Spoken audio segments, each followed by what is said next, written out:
আসছে ফাল্গুনে আমরা কিন্তু দ্বিগুণ হব। কথাটা বৈষম্য বিরোধী ছাত্র আন্দোলনে ব্যাপকভাবে ব্যবহৃত হয়েছে। উক্তিটি ভাষা আন্দোলনের প্রেক্ষাপটে রচিত উপন্যাস আরেক ফাল্গুনের। এই উক্তিটির স্রষ্টা জহির রায়হান। আজ আমরা জানবো তার সম্পর্কে।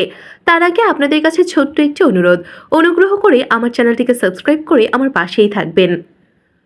জহির রায়হান, তিনি একাধারে সাংবাদিক, গল্পকার, ঔপন্যাসিক, চলচ্চিত্র পরিচালক ও প্রযোজক। পারিবারিক নাম আবু আবদাল মোহাম্মদ জহিরুল্লাহ।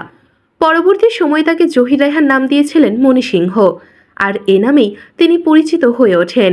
আজ 19 আগস্ট, জহির রায়হানের জন্মদিন। 1935 সালের 19 আগস্ট ফেনীর সোনাগাজী উপজেলার মজুপুর গ্রামে জহির রায়হানের জন্ম। বাবার চাকরি সূত্রে ছেলেবেলার অনেকটা সময় তিনি কাটিয়েছেন কলকাতায়। পড়ালেখা করেছেন কলকাতা মডেল স্কুল এবং মিত্র ইনস্টিটিউটে। তারপর দেশে ফিরে আমিরাবাদ স্কুল থেকে ম্যাট্রিক এবং ঢাকা কলেজ থেকে আইএ পাশ করেন তিনি। উচ্চতর পড়ালেখার জন্য ভর্তি হন ঢাকা বিশ্ববিদ্যালয়ে। বিশ্ববিদ্যালয় জীবন থেকেই শুরু করেন সাংবাদিকতা। যোগ দেন যুগের আলো পত্রিকায়।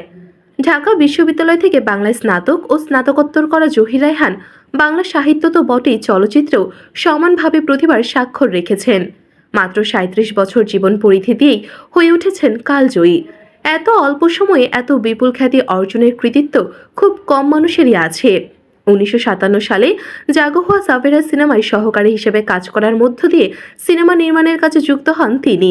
পরিচালক হিসেবে আত্মপ্রকাশ করেন কখনো আসেনি সিনেমার মাধ্যমে। কালজয়ী ঔপন্যাসিক ও চলচ্চিত্রকার জহির রায়হান তার সকল সৃষ্টিতেই মানুষের জয়গান করেছেন।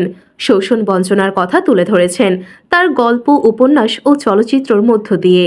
তাই হয়তো মৃত্যুর এত বছর পরও আজ তিনি প্রত্যেকের হৃদয়ে বেঁচে আছেন।